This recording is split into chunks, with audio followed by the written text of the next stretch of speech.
So அதுக்கு அடுத்தபட்சமா இந்த diet plan எடுத்த உடனே நம்ம மக்களுக்கு இருக்க ஒரு பெரிய பிரச்சனை என்னன்னா, ம். நான் சாப்பிடுற ஃபுட்லயே ஏதாவது ஒரு டயட்ட சொல்லுங்க சார்.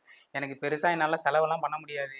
அப்படின்ற இருக்க அந்த மக்களுக்கு என்ன மாரி ஒரு டயட் பிளான் சார்? ஸோ எங்க திரைமொழி மக்களுக்கு ம். என்ன மாரி ஒரு டயட் பிளான் சொல்லுவீங்க? எனக்கு இந்த ஃபுட் நான் இப்ப டெய்லி சாப்பிடுற ஃபுட் இதுலருந்து என்னோட டயட் பிளான சொல்லுங்க. அப்படின்ற மாரி ஒரு டயட் பிளான் சொல்லலாமா சார்? கண்டிப்பா. நம்மளோட டெய்லி ஃபுட் இன்டேக்லயே நம்ம டெய்லி என்ன சாப்பிடுறோமோ, அதிலேயே நம்ம டயட் மெயின்டெயின் பண்ண முடியும். ஓகே. ஒரு ஒரு நார்மல் ஒரு ஹியூமன் பீயிங் ஒரு மென் எடுத்துக்கோங்க, ஒரு விமன் எடுத்துக்கோங்க.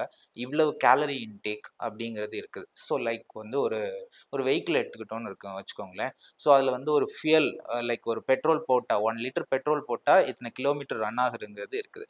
ஸோ அதே மாதிரி நம்மளோட ஒரு லைக் வந்து ஒன் டே வந்து நம்ம எவ்வளோ ஃபுட் இன்டேக் பண்றோமோ, அந்த ஃபுட் இன்டேக்குக்கு இவ்வளோ நமக்கு கன்சம்ப்ஷன் ஆகுது அப்படிங்கிற அதுதான் கேலரீஸ்ன்னு சொல்லுவாங்க டயட்டோட இதுல.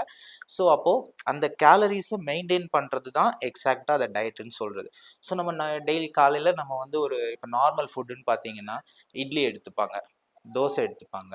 ஸோ நார்மலா வந்து ஒரு இட்லி எடுக்கிறதுலயே வந்து ஒரு லைக் 2 இட்லிஸ் எடுத்துட்டு, அதுக்கு ஒரு புரோட்டீனுக்கு வந்து ஒரு எக்கோ, இல்ல வந்து பன்னீரோ, இல்ல இன்னும் வந்து நம்ம வந்து லைக் வெஜிடேரியன் பீப்பிள்ஸா இருந்தாச்சுன்னா, கிரீன் டால் லைக் பச்சை பயிறு, இல்ல முளைக்க வச்ச பயிறு, இந்த மாரி வந்து மெயின்டெயின் பண்ணிட்டு வந்தாலே ப்ராப்பரா இருக்கும். அண்ட் அதுவே வந்து நீங்க நார்மலா அதுக்கு வந்து நீங்க ரொம்ப பெருசா நீங்க வந்து அதுக்கு வந்து வொர்க் அவுட் பண்ணணும் அந்த மாரிலாம் இல்ல.